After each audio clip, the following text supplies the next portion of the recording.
ঢাকা মহানগর এলাকায় ৩ দিনের মধ্যে ব্যাটারি চালিত অটোরিকশা চলাচল বন্ধের আদেশের বিরুদ্ধে আবেদন নিয়ে আপিল বিভাগে যাওয়ার সিদ্ধান্ত নিয়েছে রাষ্ট্রপক্ষ। ২৪ নভেম্বর রবিবার ডেপুটি অ্যাটর্নি জেনারেল নূর মোহাম্মদ আজমি বিষয়টি জানিয়েছেন। তিনি বলেন, ঢাকা মহানগর এলাকায় ৩ দিনের মধ্যে ব্যাটারি চালিত অটোরিকশা চলাচল বন্ধের আদেশের বিরুদ্ধে রাষ্ট্রপক্ষ আপিল করার সিদ্ধান্ত নিয়েছে।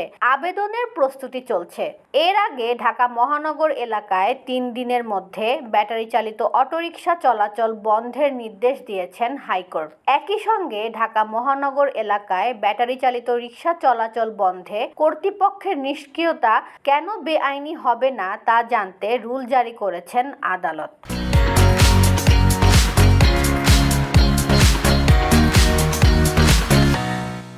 গত মঙ্গলবার বিচারপতি ফাতেমা নজিব ও বিচারপতি মোহাম্মদ মাহমুদুর রাজির হাইকোর্ট বেঞ্চ এ আদেশ দেন। স্বরাষ্ট্র সচিব, স্থানীয় সরকার সচিব, আইজিপি, ঢাকার পুলিশ কমিশনার, ঢাকার ২ সিটি কর্পোরেশনের কর্তৃপক্ষ সহ সংশ্লিষ্টদের আদালতের এ আদেশ বাস্তবায়ন করতে বলা হয়েছে। আদালতে রিটের পক্ষে শুনানি করেন ব্যারিস্টার সানজিদ সিদ্দিকী ও ব্যারিস্টার তাহসিনা তাসনিম সিদ্দিকী।